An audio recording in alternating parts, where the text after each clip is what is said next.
D-Day. The beaches, the bunkers, the boat ramps. If you said June 1944, most of the world immediately thinks of the brutal invasion of Normandy. But on that same summer, far from the TV documentaries and Hollywood films, another operation was unfolding. An operation 4 times larger, far bloodier, and absolutely devastating to Nazi Germany.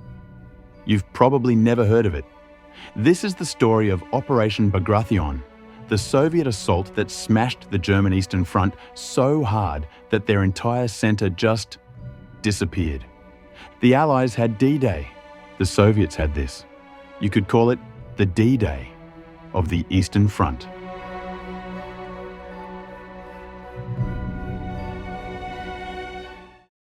By early 1944, Nazi Germany was in trouble, but not yet defeated. In the West, they still held France. In Italy, they were slowly giving ground, but fighting hard. And in the East? The Eastern Front stretched thousands of kilometers. Swamps, forests, ruined cities, and graveyards where entire armies had already vanished. After the disaster at Stalingrad and the defeat at Kursk, the Red Army had turned from desperate defense to relentless attack. But in the center of the line, in Belarus, the Germans still clung on. This was Army Group Center, one of Hitler's most important formations. On paper, it looked strong. Hundreds of thousands of men, dug in over years with layers of bunkers, trenches, and fortified towns. Hitler believed this sector was secure, stable, a rock in the middle of the chaos. He was wrong. On the other side, the Soviets were quietly building something enormous. New armies, fresh tanks, endless artillery. They'd learned from 3 years of brutal mistakes. Now they knew how to fight the Germans and how to break them. Their goal for the summer of 1944 was simple and brutal. Not just push the Germans back, not just take a city, but to wipe Army Group Center off the map. Soviet planners called it Operation Bagration, named after a Georgian general from the Napoleonic Wars. The idea was classic Red Army on paper, hit hard, everywhere. But this time, it came with a new level of sophistication. First, deception. The Soviets knew the Germans were expecting an attack further south, in Ukraine or Romania. So they leaned into that expectation. They faked radio traffic. They shifted units in ways German spies would see. They built dummy camps. They staged obvious preparations in the wrong places.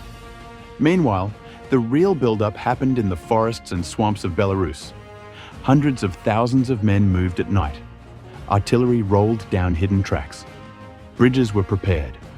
Partisans behind German lines sabotaged railways and roads, blowing up trains and cutting communication. The Germans did notice some of this. They just didn't believe it meant anything serious. After all, Hitler insisted the main Soviet blow would fall somewhere else. And no one wanted to tell him he might be wrong. It wouldn't be the last time that staying on the Führer's good side turned out to be unhealthy. On the 22nd of June 1944, exactly 3 years after Germany had invaded the Soviet Union, the Red Army hit back.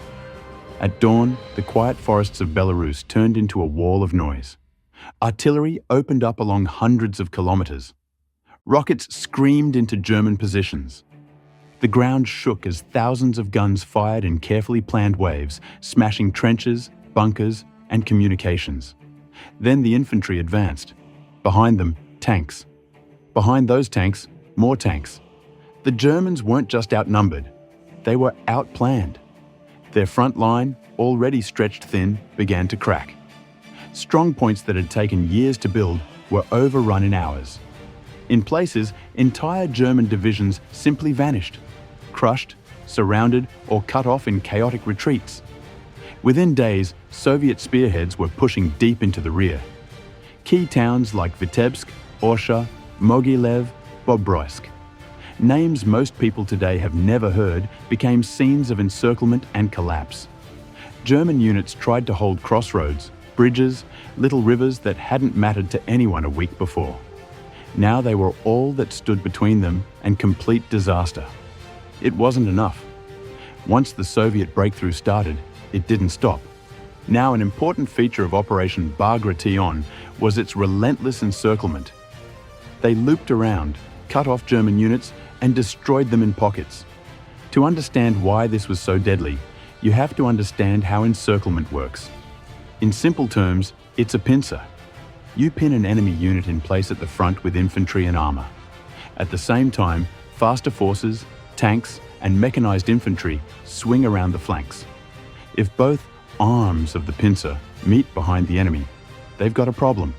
No food, no ammunition, no fuel, no way out.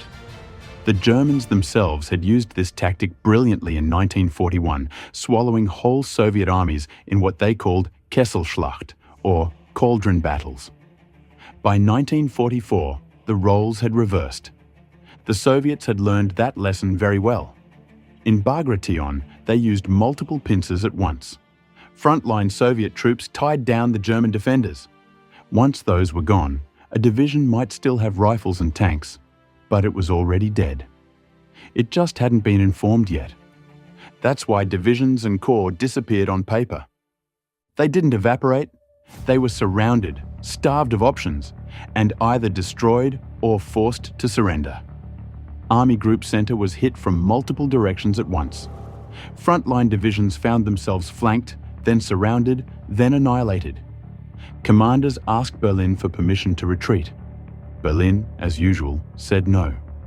Hitler still believed holding firm would somehow change reality. Reality, unfortunately, refused to negotiate. As Soviet troops surged forward, German headquarters struggled to even understand what was happening. Phone lines were cut. Orders arrived late, or not at all.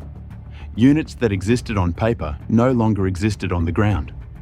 By early July, the Germans had lost so many men, tanks, and guns that Army Group Center wasn't just weakened. It was effectively destroyed as a coherent fighting force.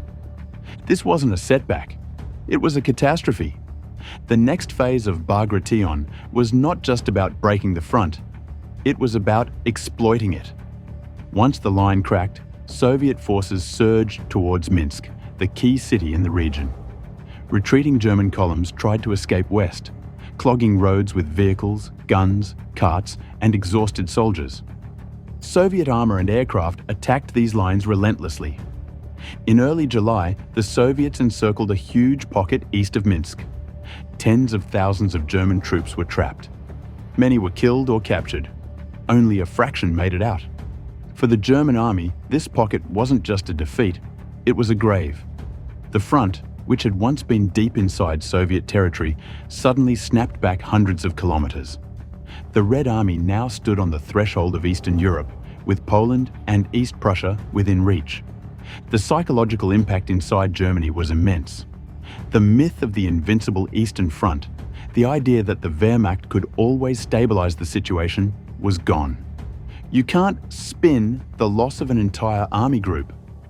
So how does this compare to the Normandy landings? D-Day was crucial. Without it, the Western Allies wouldn't have gotten a foothold in France. But Operation Bagration was bigger in almost every measurable sense. More troops committed, more territory liberated, more German divisions destroyed. In just a few weeks, the Red Army shattered the backbone of German forces in the east. While American, British, and Canadian troops were fighting their way through the hedgerows of Normandy, the Soviets were ripping a hole through the center of Hitler's empire.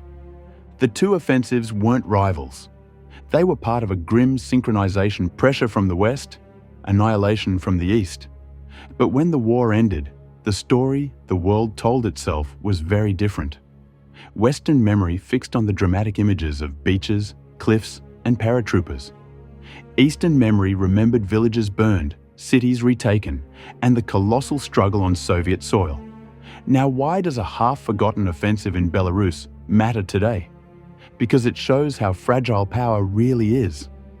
In June 1941, Germany launched its invasion of the Soviet Union, convinced it would crush the East in a matter of months. 3 years later, on the exact same date, that same front exploded in the opposite direction. The country that was supposed to collapse turned out to be the one bringing the hammer down.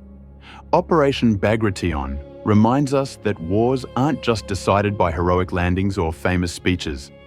They're decided by logistics, by planning, by learning from failure, by the ability to adapt faster than the other side. The Soviets spent years learning, in blood, how to fight the Wehrmacht. By 1944, they'd turned that knowledge into industrial-scale offensive warfare.